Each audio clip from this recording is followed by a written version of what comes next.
بسم اللہ اللہم صلی وسلم علی نبینا محمد۔ السلام علیکم ورحمۃ اللہ۔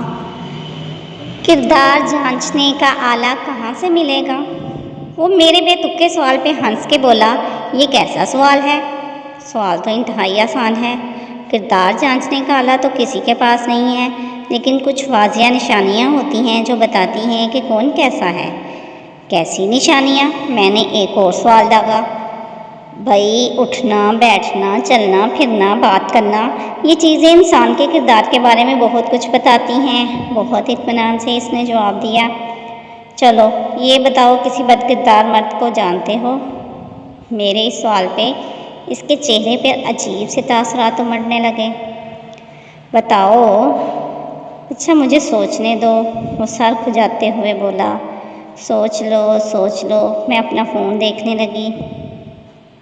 میں جن مردوں کو بد کردار کا ٹیگ لگانے کا سوچ رہا ہوں وہ سب اب سدھر چکے ہیں۔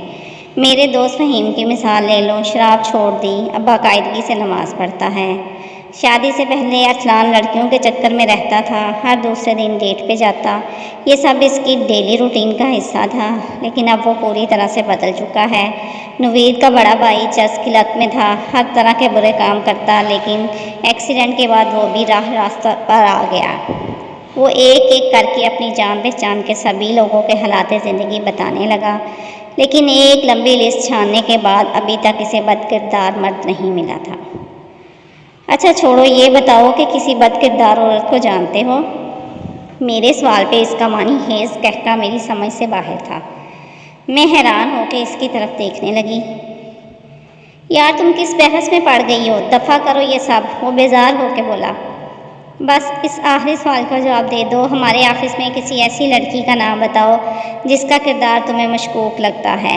میں نے بھی ضد ٹھان لی۔ اچھا بابا، پیچھے ہی پڑ گئی ہو، وہ آنکھیں دکھاتے ہوئے بولا۔ جلدی سے بتاؤ پھر چلتے ہیں، دیر ہو رہی ہے، میں نے زور دیا۔ نادیہ کو جانتی ہو؟ کون نادیہ؟ وہ جو آفس میں لمبا سا عبایا پہن کے آتی ہے وہ؟ ہاں وہی۔ اوہ، تو تمہیں اس کا کردار مشکوک لگتا ہے؟ وہ تو بہت اچھی لڑکی ہے، میں نے ابھی تک اس میں کوئی برائی نہیں دیکھی۔ یا تم لڑکی ہو، تمہیں اس نظر سے نہیں دیکھ سکتی جس سے ہم دیکھتے ہیں۔ میں نے اسے بڑی دفعہ نوٹس کیا ہے۔ اچھا تو تم نے کیا نوٹس کیا؟ سیکیورٹی گارڈ اسلم ہے نا، وہ جس کی ہلکی سی داڑھی ہے، ہٹا کٹا نوجوان۔ ہاں تو اس کے ساتھ نادیہ کا چکر ہے۔ تمہیں کیسے پتا؟ نادیہ آفس آتے جاتے اس سے بڑی سلام دعا کرتی ہے، بریک ٹائم میں بھی اکثر نیچے کھڑی ہوتی ہے اس کے ساتھ۔ ایک دو بار تو اسے اپنے کیبن میں بھی بلایا۔ وہ تفصیل بتانے لگا۔ ہاں تو کیا تمہارے علاوہ کسی اور نے اسے دیکھا؟ میرا مطلب ہو سکتا ہے تمہیں غلط فہمی ہوئی ہو۔ وہ نہیں یار، شروع میں بھی غلط فہمی سمجھ رہا تھا، لیکن علی اور توصیف نے اس بات کی تصدیق کی ہے۔ اور تمہیں پتہ ہے، ایک بار اس نے توصیف کو اپنا موبائل فون ٹھیک کروانے کے لیے دیا تھا۔ اس میں ایسی تصویریں اور ویڈیوز پڑی تھیں، میں تو سن کے حیران رہ گیا۔ کیسی ویڈیوز؟ چھوڑو تم، ارے بتاؤ تو صحیح۔ وہ ہوتی ہیں نا، اس نے سرگوشی کی۔ او اچھا، یہ تو تم نے حیران کر دیا مجھے۔ ہم دونوں کیفیٹیریا سے نکل کے اپنے اپنے گھر کی طرف چل پڑے۔ گھر جاتے ہی میں نے اسے میسج ٹائپ کیا۔ تھینک یو سو مچ، آج تم نے میری بہت بڑی مشکل آسان کر دی۔ میں کب سے کردار جانچنے کا آلہ ڈھونڈ رہی تھی، جو بالآخر تمہاری مدد سے مجھے مل ہی گیا۔ میں یہ جان کے خوش ہوں کہ میرے کردار میں میرے عمل اور سوچ کا کچھ لینا دینا نہیں ہے۔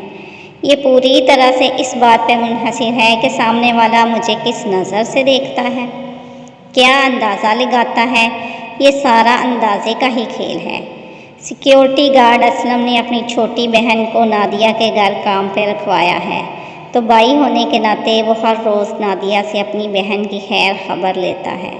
میں اس بات پہ حیران ہوں کہ تم نے اسلم کو نادیہ کی گاڑی میں اس کے گھر جاتے کیسے نہیں دیکھا۔ شکر ہے نہیں دیکھا، ورنہ اب تک اس پہ زنا کی تہمت بھی لگ چکی ہوتی۔